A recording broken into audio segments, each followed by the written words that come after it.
Hi everyone, thank you for joining me on this healthy lifestyle segment. Today we're going to be talking about empowering yourself in life and in love.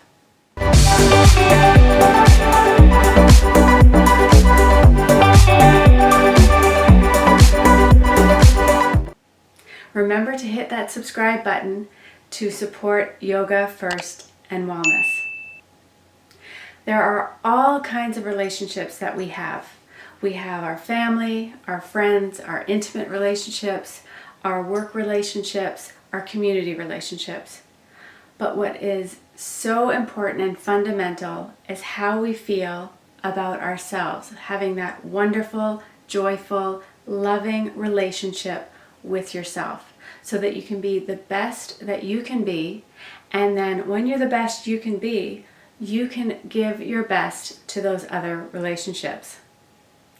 Love yourself now. That's so important. Not to wait, but do it now. So in the next little while, I'm going to be giving you 3 tips to help guide you along. How we feel about ourselves can affect every aspect of our life. If we don't take care of ourselves, our health can deteriorate and deteriorate quickly. This can lead to depletion, and depletion can lead to burnout and other aspects of our physical health. We might hear from different sources, you need to love yourself more, slow down, do some self-care. And we know that all of those things are really good and we say we're going to do them, but then maybe we don't follow through, and it's so important for your health. It's not just about valuing yourself, but listening to your body with signs and symptoms that might come about because we're not loving ourselves, such as slight headaches that come on, lack of energy on a regular basis, or getting irritated for no reason.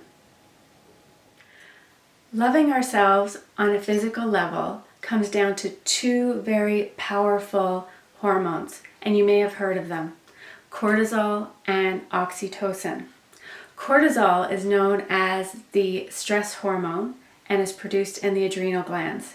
It activates that fight or flight response, which can be needed and good at certain times. But when our life is full of stress and with constant events happening, what happens is our body is flooded with this hormone, and that's not good. On the flip side, we've got oxytocin, and that is known as the love hormone. It is produced in the hypothalamus and is released in the posterior pituitary gland. So this hormone makes you feel amazing. It's the hormone that makes you fall in love with that newborn. It's the hormone that makes you fall in love in that intimate relationship. Both of these hormones are very important for the function in our body. Working on self-care and self-love has a direct impact on your physical well-being with balancing out these hormones by decreasing cortisol and increasing oxytocin. Now we're going to dive into those 3 tips that I mentioned earlier about creating that loving relationship with yourself. Tip number 1. What I want you to do is practice saying your name followed by "you are enough" in the mirror out loud. By doing this in the mirror out loud, we are connecting with our subconscious, so it makes it a lot more meaningful. So it'll look like something like this. With me, my name's Jennifer, so I would say, "Jennifer, you are enough." Now yes, this might seem silly or feel awkward or uncomfortable, but this gets easier and easier the more you do it and you start to really believe in it. So this improves your self-talk and even improves habits that you start to form. You want to make sure that you do this on a daily basis. So practice every day. And just incorporate it. Just blend it in with things that you already do. For example, when you're getting ready in the morning, or you're brushing your hair, or you're putting your makeup on, just incorporate saying your name with "you are enough." Cultivate these small habits and they will last. Tip number 2, keep your word with yourself. This is key. We tend to keep our words for other people, but then we don't do this for ourselves and we let ourselves down. You might not even realize that you're doing this. But when we don't keep our word with something that we say that we're going to do, what this does is it erodes our trust and our self-worth. So you can keep it very simple.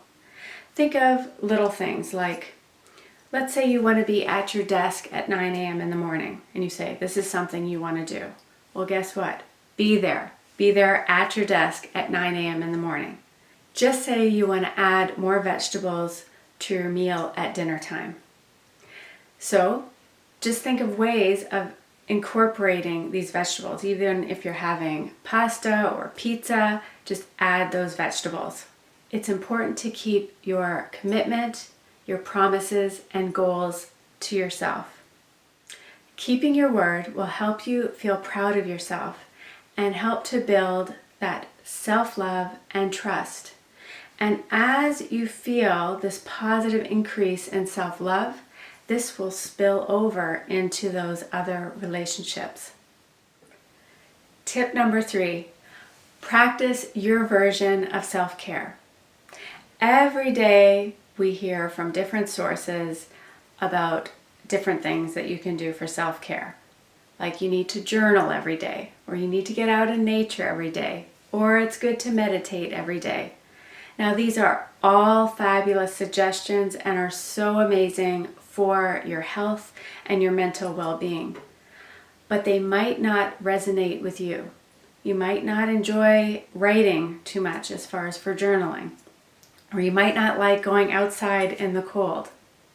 So it's important that you find something that you truly enjoy, that helps you become the best version of you. Not because someone else is doing it for their self-care or that you're being told to do it for your self-care. There are so many things you can think about. Maybe playing with your dog, baking that amazing dessert, cooking an amazing meal, picking up the phone and talking to a friend, reading a book. This has to resonate for you. Find what lights you up and fulfills you. Do what you love to do at the pace that works for you. So when I was mentioning about journaling earlier, maybe you don't want to journal every day, but maybe it's something that you think that you would enjoy a couple days a week or once a week. You might want to write a lot, you might want to write a paragraph or a sentence, just whatever comes to you. You honor your needs. This will help build that self-love and self-worth. In conclusion, we tend to think about taking care of ourselves on a physical level, through physical fitness, our body, the food we eat, our career. But taking care of the relationship with yourself is fundamentally important for your mental and internal well-being. When you take care of yourself on this internal level and you become more self-aware, you are taking care and being the best that you can be for all of those other relationships. I want to thank you so much for joining me today. Enjoy your journey and love yourself now.